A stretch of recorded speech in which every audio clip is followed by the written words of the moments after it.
The day I turned 18, I thought my life was finally beginning. My acceptance letter from Northwestern University was sitting on the kitchen table beside a small chocolate birthday cake my grandmother had baked for me. I had spent 4 years studying late into the night, working weekends at a grocery store, and dreaming about becoming the first woman in my family to earn a business degree. My guidance counselor had already congratulated me. My teachers hugged me. Even my grandfather cried when I showed him the acceptance letter. I believed every sacrifice had finally been worth it. Then my mother asked me to sit down in the living room. My father stood beside the fireplace with his arms crossed. My older brother Jason leaned against the wall, smiling for reasons I didn't understand. My mother placed a single bank statement in front of me and quietly said, "Honey, there's something we need to tell you." I smiled because I thought they were about to surprise me with the college fund my grandparents had been building since the day I was born. Instead, my mother took a deep breath and said the sentence that changed my life forever. "Your father and I decided to use your college fund to help Jason start his business." For a few seconds, I honestly believed I had misunderstood her. I looked at my father, waiting for him to laugh and tell me it was some terrible birthday joke. He didn't. He simply nodded and said, "College is a risk. Your brother has real potential." I slowly looked back at the bank statement. The balance was zero. $23,000. Gone. Every birthday check from my grandparents. Every Christmas contribution. Every savings bond. Every dollar that had been promised to me since childhood had disappeared. My hands started shaking. I looked at Jason. He didn't seem embarrassed. He didn't even seem surprised. He simply smiled and said, "I'll pay it back one day." My name is Hannah Carter, and this is the story of how my parents gave away my future because they believed my brother deserved it more, and how 20 years later, the same brother walked into my office asking me for the money he once stole from me. Growing up, everyone knew Jason was my mother's favorite. Nobody said it out loud, but nobody denied it either. If Jason brought home a report card with 1 good grade and 4 bad ones, Mom celebrated the good grade. If I brought home straight A's, she asked why I hadn't joined more clubs. When Jason quit the football team after 2 weeks, Dad said he was following his heart. When I wanted to quit piano lessons after 7 years because I wanted more time to study, they told me quitting built weak character. The rules were always different. Jason made excuses. I made sacrifices. My grandparents noticed it. Grandma often slipped $20 bills into my backpack before school. Grandpa would take me out for breakfast every Saturday morning and remind me that education was something nobody could ever take away from me. When I was 10 years old, they quietly opened a college savings account in my name. Every birthday, every holiday, every special occasion, they added a little more money. Sometimes it was $50. Sometimes $500. They never missed a year. Grandpa used to smile and say, "One day, this account will buy your freedom." I believed him. Jason never cared much about school. He had big ideas and very little patience. One month he wanted to own a restaurant. The next month it was a clothing brand. Then a car dealership. Then a gym. Every dream lasted until something required hard work. My parents called him an entrepreneur. Everyone else called him irresponsible. When I was 17, I got a part-time job at a local grocery store. I didn't need the money for tuition because I believed my college fund was waiting for me. I worked because I wanted spending money and because Grandpa always said earning your own paycheck teaches you the value of every dollar. Every Friday after work, I deposited part of my paycheck into my own savings account. I didn't realize it then, but those tiny deposits would eventually become the reason I survived. 3 months before my 18th birthday, Jason came home excited about a business opportunity. He had met a friend who wanted to open a custom motorcycle shop. Jason insisted it was guaranteed to succeed. He needed investors. My father loved the idea immediately. My mother told everyone at church that Jason was becoming a businessman. Grandpa wasn't impressed. During Sunday dinner, he quietly asked Jason to explain his business plan. Jason couldn't answer half the questions. He didn't know expected expenses. He didn't know projected income.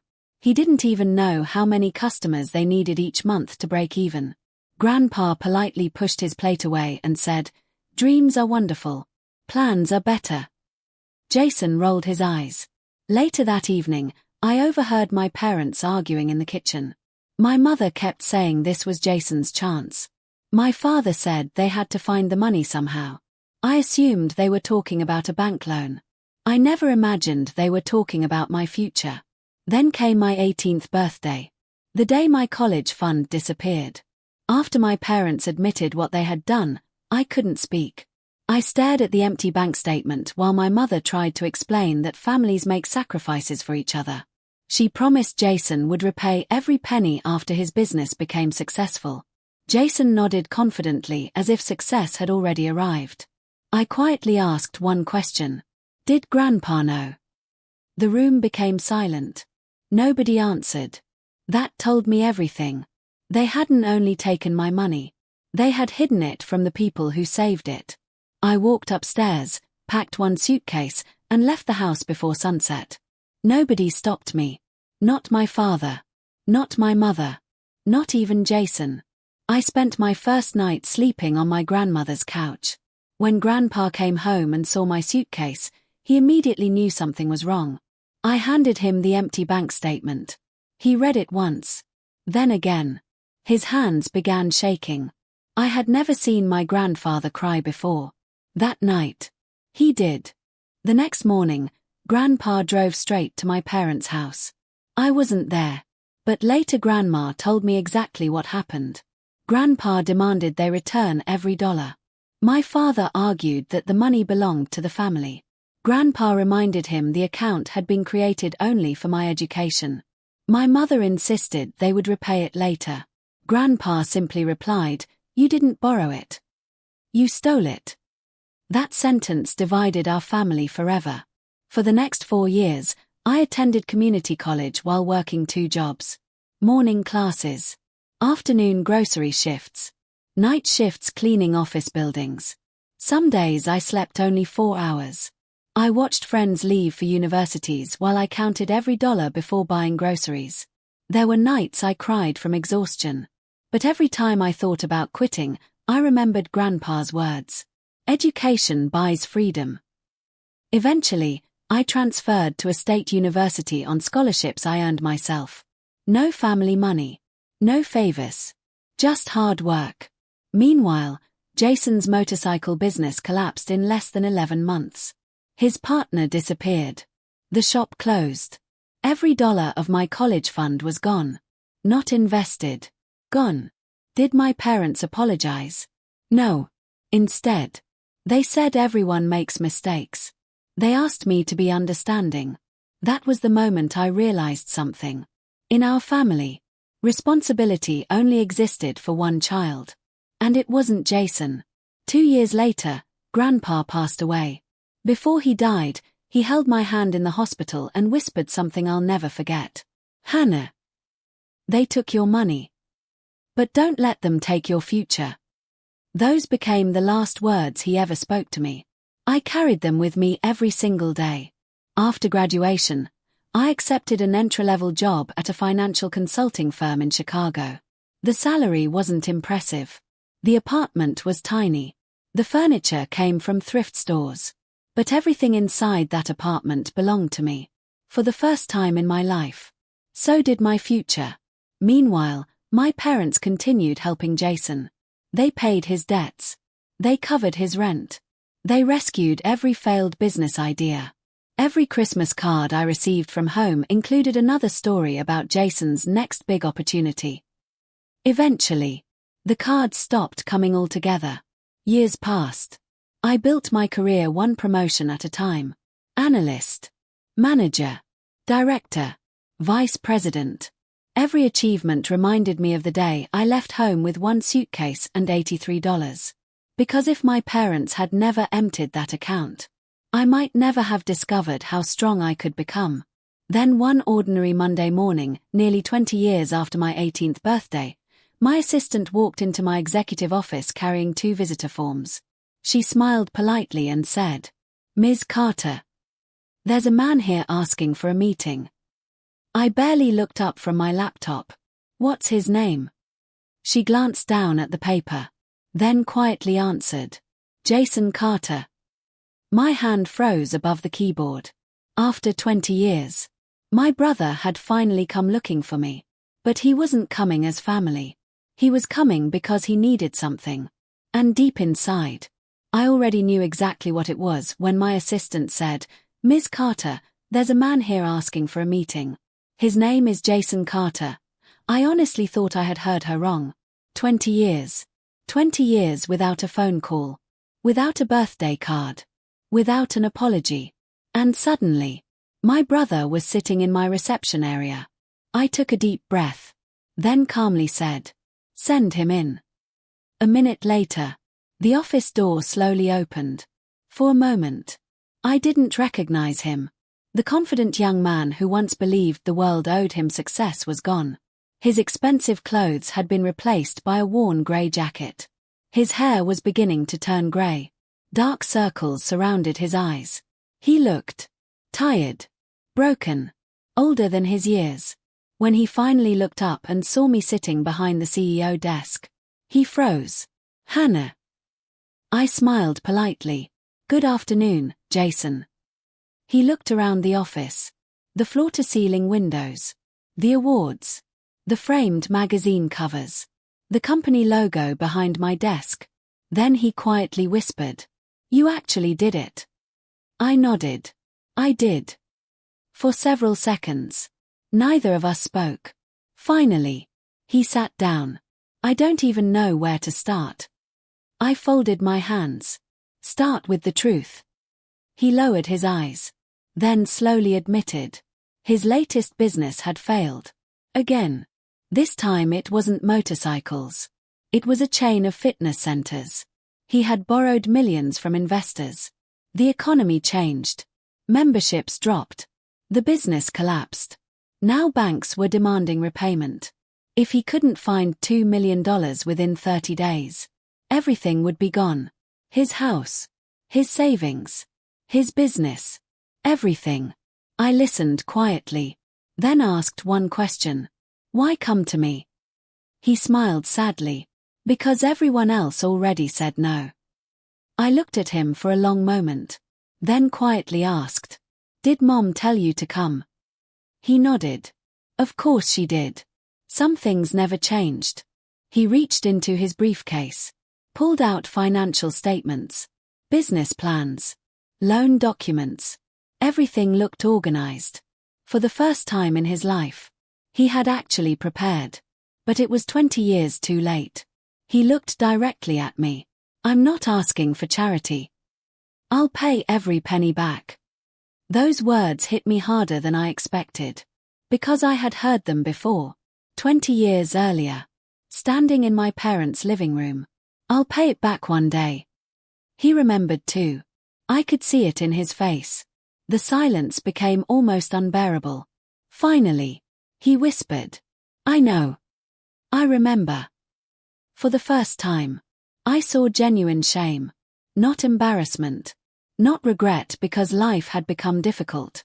Real shame. Then he reached into his jacket pocket. He removed something folded several times. An old bank statement. My college fund statement. The same one. He carefully placed it on my desk. "I've carried this for years. I wanted to give it back someday." Tears filled his eyes. I never could. I stared at the paper. 20 years had passed.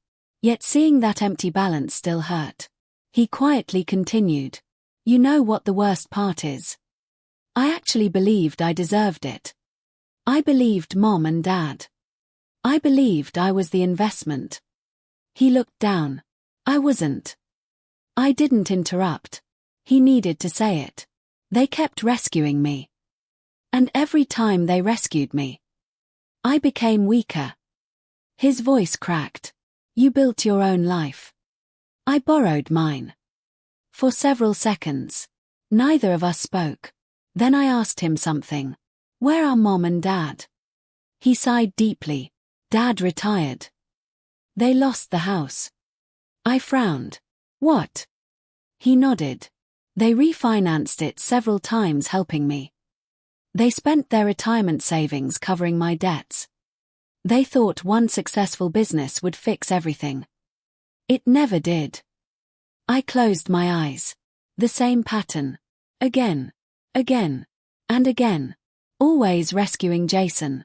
Always believing the next opportunity would erase the last mistake. Instead, it destroyed everyone. He looked at me. I don't blame them anymore. I blame myself. That sentence surprised me, because for the first time, my brother wasn't making excuses. He was accepting responsibility. Just then, my assistant knocked softly. She whispered, "Your 3 o'clock meeting is here." I looked at Jason, then cancelled every appointment for the afternoon. After she left, I stood, walked toward the large window, looked across the Chicago skyline, then quietly asked, "Do you know what Grandpa told me before he died?" Jason shook his head. I smiled sadly. He said, "They took your money. But don't let them take your future." Jason lowered his head. I wish I had listened to Grandpa. I turned toward him. "You never did." He nodded. "I know." Then something happened I never expected. My brother started crying. Not quietly, not politely. He completely broke down. "I ruined everything. I ruined your future. I ruined Mom and Dad's retirement. I ruined my own children. I don't want another chance. I just want one opportunity to finally do something right." For the first time in 20 years, I believed him. I walked back to my desk, opened one drawer, removed a folder, then slid it across the table. Jason looked confused. "What is this?" I smiled. "It's not a loan." He looked even more confused. I continued. "It's an employment contract." He stared at me. "Our company needs someone to manage community outreach for small family businesses. You'll report to a regional director. Not to me. You'll earn a salary. No special treatment. No shortcuts. No family privilege. If you succeed, it'll be because you earned it." He looked at the contract, then back at me. Tears streamed down his face. "You'd trust me?" I shook my head gently. "No. I'll give you the chance to earn trust. Those are different things." He slowly picked up the pen. His hand was shaking. Then, for the first time in his life, my brother accepted something he hadn't been given. He had earned it. 3 months later, Jason became one of our hardest working employees. He arrived first, left last, never asked for favors, never mentioned our relationship. Most people didn't even know we were siblings. 6 months later, I visited my parents. Their small apartment looked nothing like the home where we grew up. My mother opened the door. The moment she saw me, she started crying. She hugged me tighter than she ever had before. "I'm sorry. I chose the wrong child to protect." I looked at her, then quietly answered, "You didn't choose the wrong child. You just forgot you had two." She cried even harder. Dad walked over slowly. His shoulders looked smaller. His voice softer. I thought I was helping him. "You were." I answered. "But you never taught him to stand." 1 year later, Jason paid back the first installment. Not because I demanded it. Because he wanted to. He framed Grandpa's photograph inside his office. Under it, he placed one sentence. "Opportunity means nothing without responsibility." Every time I visited, I smiled. Because 20 years earlier, my family believed they had invested in the child most likely to succeed. They were wrong. The greatest investment isn't talent.